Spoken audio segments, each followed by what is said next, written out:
El podcast de FIRA, una producción de fideicomisos instituidos en relación con la agricultura para conocer mejor el amplio mundo del sector que nos da de comer, el sector agroalimentario.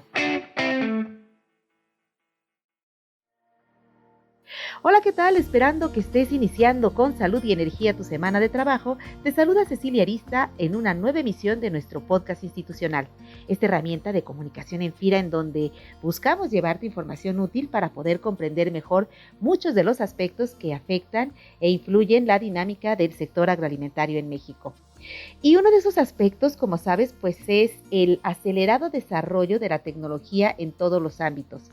Y es que fíjate que en los últimos 5 años y de manera súper reciente, casi diría que after del inicio de la pandemia, pues como que empezamos a hablar más en la institución de la llamada Agricultura 4.0 y en los podcasts de FIRA, pues empezamos a hablar en los episodios del primer semestre de 2022. Pero justo iniciando este año pensaba que quizás sea necesario contextualizar para todos este aspecto del desarrollo tecnológico en el agro, es decir, establecer un marco de referencia para visualizar por qué en FIRA estamos y estaremos los próximos años en una ruta sin regreso hacia el impulso de la innovación en el sector.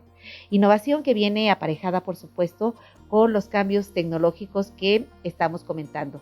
Así que pensando en cómo poder compartirles este contexto, pues resulta que mi amigo Olmo Bastida de Podcast Agricultura me recomendó hablar con el doctor Juan Manuel Vargas Canales. El doctor Juan Manuel Vargas es profesor de tiempo completo, adscrito al Departamento de Estudios Sociales de la División de Ciencias Sociales y Administrativas del campus Celaya Salvatierra de la Universidad de Guanajuato. Y entre las investigaciones y estudios que lidera, ha profundizado en el estado del arte que tiene y que implica el conocimiento y la adopción de las nuevas tecnologías en el sector agroalimentario. De manera que esta semana en el podcast de FIRA vamos a compartirte una aproximación al estudio que realizó con su equipo sobre las tendencias de la ciencia, la tecnología y la innovación en el sector agroalimentario. Doctor Vargas, es un gusto compartir con usted esta charla. Bienvenido al podcast de FIRA. Muchas gracias, buenos días. Gracias por la invitación para compartir un poco de lo que estamos haciendo acá en nuestra institución, la Universidad de Guanajuato. Juan Manuel, ¿cómo fue que se enfocaron con tu equipo en el análisis sobre este tema de las tecnologías en el agro? Claro que sí. Somos un grupo más o menos amplio de profesores de aquí de la Universidad de Guanajuato, que interactuamos con otros profesores también de la Universidad Autónoma Chapingo, del Colegio de Postgraduados y con otras instituciones, a lo mejor un poco menos o relacionado con otros temas, pero lo que nosotros veíamos es que en la actualidad, previo a la pandemia, ya se veían nuevas cosas, ¿no? Ya se veía mucha nueva tecnología que estaba surgiendo y veíamos que tiene un desarrollo impresionante, ¿no? En el imaginario social ya existe, digamos, un mundo ya muy automatizado, muy robotizado a nivel global, ¿no? Primero eso, ¿no? Tenemos que ver qué está pasando a nivel global porque no podemos ir en contra del desarrollo, ¿no? La economía al final igual es global y tenemos que estar actuando, tenemos que estar viendo qué podemos adoptar, qué nos sirve, qué es lo que en los próximos años va a ser lo que va a ser funcional para el sector agroalimentario y principalmente reorientar nuestros planes de estudio, que ese es el punto, ¿no? Nosotros como académicos tenemos que estar enseñando a nuestros alumnos en la frontera del conocimiento, tenemos que estar enseñando lo más nuevo. En ese sentido es que empezamos a armar este tipo de cuestiones nosotros que estamos orientados a la cuestión de los agronegocios. En la sede Janicho de Salvatierra, nosotros tenemos la licenciatura en agronegocios y por eso es que tenemos que estar analizando cómo se está comportando la ciencia y la tecnología a nivel global en el sector agroalimentario. Oiga, doctor, aun y cuando hay ya mucha información, mucho material hablando de las AgTech o las agrotecnologías, incluso he visto últimamente como una tendencia mundial de conformar agrotech maps o papers o imágenes o documentos que identifican y clasifican las diferentes tecnologías que van surgiendo en el agro. Pues debe haber sido como muy complejo haber reunido toda esta información para darle un enfoque metodológico de análisis. ¿Cómo fue que hicieron esta revisión documental?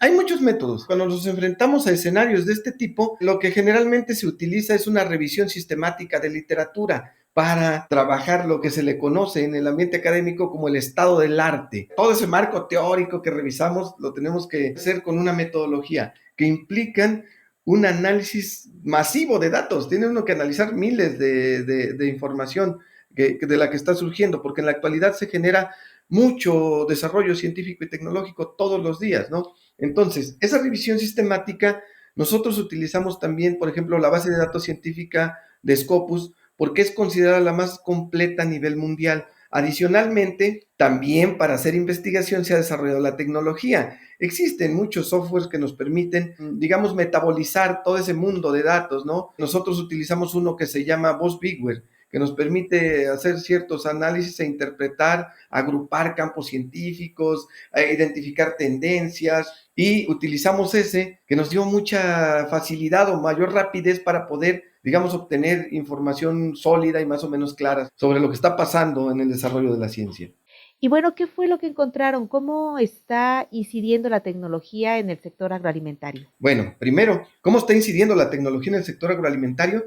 Pues está transformando al sector agroalimentario, pero está transformando a un pequeño sector agroalimentario. Sí tenemos un desarrollo impresionante, pero no está impactando, no está llegando con nuestros productores, no se está insertando en los sistemas productivos como tal. Entonces tenemos poco impacto, tenemos poca difusión. Nuestros productores no conocen la tecnología, todo el conocimiento nuevo que va surgiendo, entonces se tiene poca adopción primero y después adaptación de estas nuevas tecnologías en el sector agroalimentario, y eso genera que tengamos poca innovación, baja rentabilidad y baja competitividad.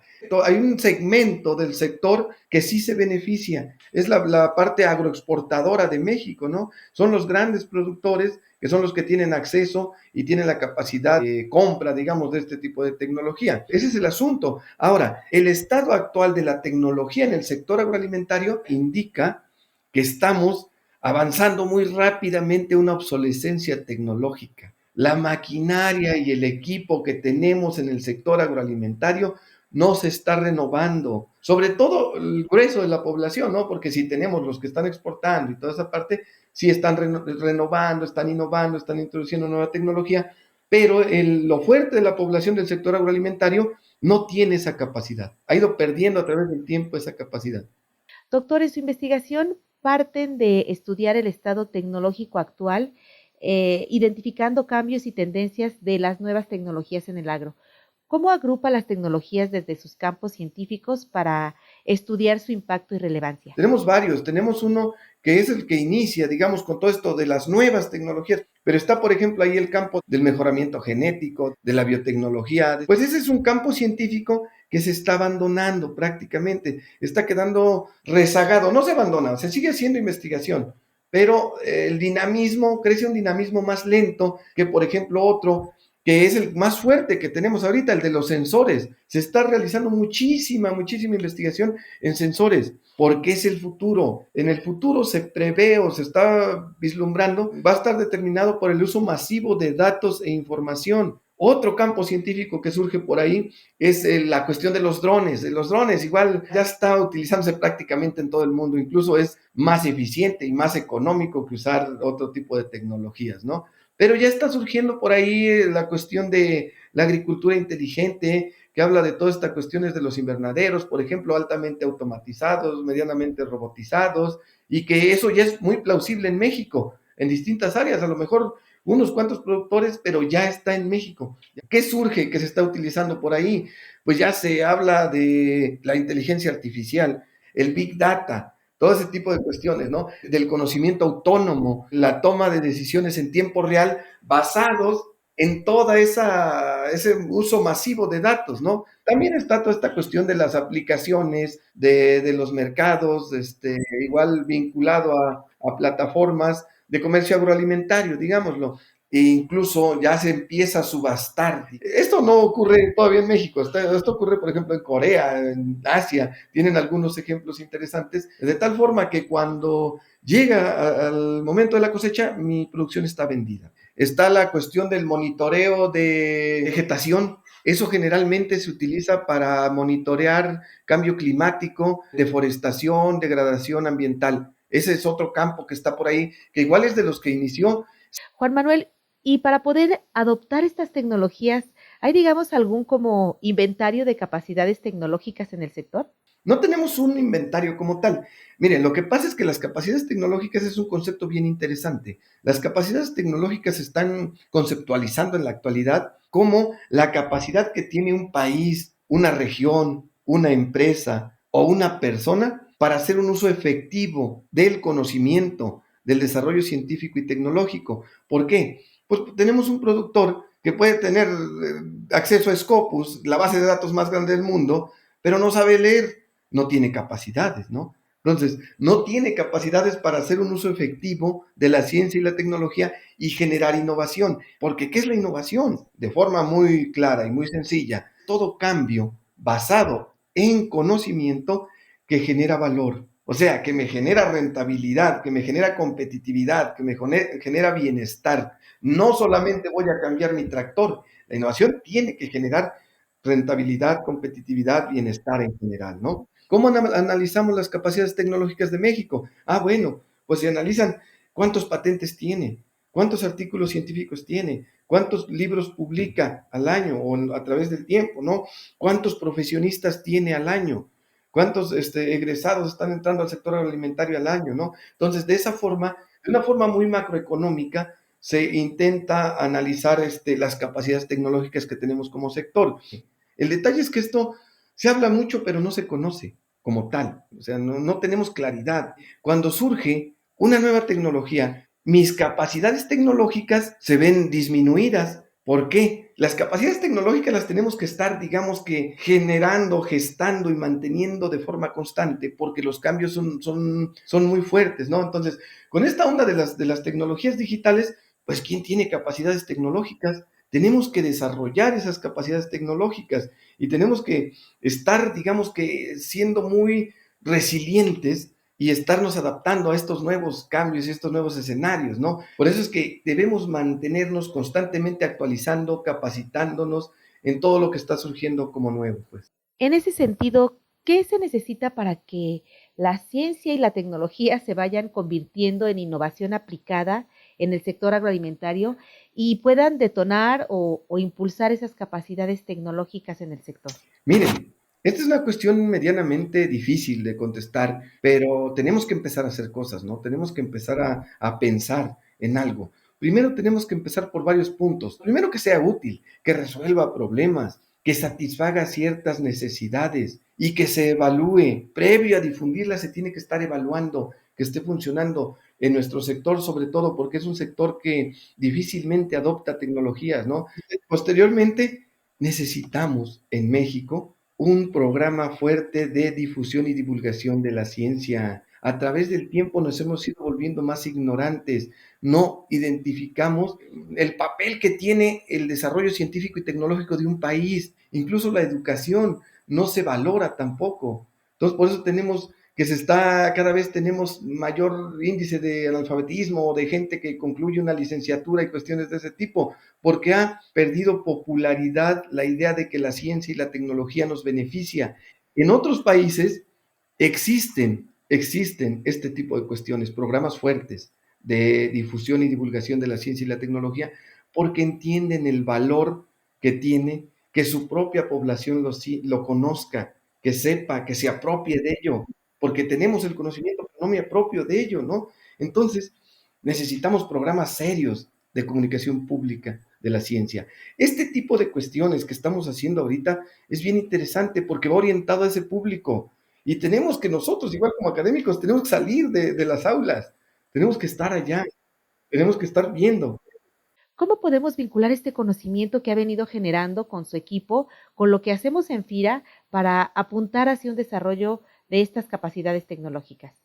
Necesitamos muchísima colaboración, al menos ya se está hablando en nuestras cámaras de diputados y cámaras de senadores sobre estas nuevas tecnologías, porque hace 3, 4 años todavía ni siquiera se planteaba. Ahora ya se empieza a discutir este tipo de nuevas tecnologías, pero primero tenemos que tener claro, tenemos que democratizar lo que hemos encontrado, lo que vemos, lo que percibimos que va a ser el futuro, ¿no? O sea, que todos tengamos una idea de hacia dónde vamos, primero. Segundo, pues desarrollar convenios de colaboración, definir programas de trabajo muy claros, dependiendo de las habilidades, las capacidades, la infraestructura que cada uno de nosotros tengamos. Necesitamos colaborar. Este tipo de problemas no lo vamos a poder resolver si no lo hacemos en colaboración. Tenemos ya mucha información muy valiosa y que podría ser la base para empezar a hacer este tipo de cuestiones. Doctor Juan Manuel Vargas Canales, pues muchas gracias por la oportunidad de comentar todo este conocimiento que han generado en la Universidad de Guanajuato respecto a las relaciones que se dan entre los campos científicos de las diferentes tecnologías en el sector agroalimentario, las tendencias en el desarrollo de las tecnologías que, como comentábamos, es realmente exponencial y donde además países como Estados Unidos, como China, están desarrollando, ya han desarrollado mucha investigación en tecnologías, al igual que la India, por ejemplo, Kenia, en donde la vinculación académica especializada, como se hace, por ejemplo, también en universidades agrícolas como Davis Corner, como Wageningen en Países Bajos, pues nos ponen un gran ejemplo de la importancia de la investigación científica y académica en el desarrollo tecnológico. Doctor Vargas, ¿dónde pueden localizarle quien quiera conocer más acerca de su trabajo en la Universidad de Guanajuato? Claro que sí, muchas gracias a ustedes. Y miren, mi correo que es jm.vargas@ugto.mx, me pueden mandar un correo, yo con gusto les comparto mi tesis, los artículos que tengo. Nosotros acá en la sede Janicho, en Salvatierra como tal, con gusto, si un día quieren venir, con gusto acá los recibimos, con gusto platicamos y podemos ver qué podemos hacer. Y también a la población en general. Aquí tenemos las puertas abiertas para todos. De acuerdo, pues muchas gracias y para ti que nos escuchas, compártenos por favor tus comentarios y sugerencias de temas a las cuentas de correo carista.suenacarista@fira.gov.mx y enlace@fira.gov.mx y también puedes calificar con 5 estrellitas este podcast aquí mismo en la liga de acceso y si cachaste el podcast desde redes sociales o cualquier otra plataforma digital, nos dará un chorro de gusto recibir tus comentarios. Se despide de ustedes Cecilia Arista, en la producción mi compañero Axel Escutia y regresamos en 15 días más con otro episodio del podcast de FIRA.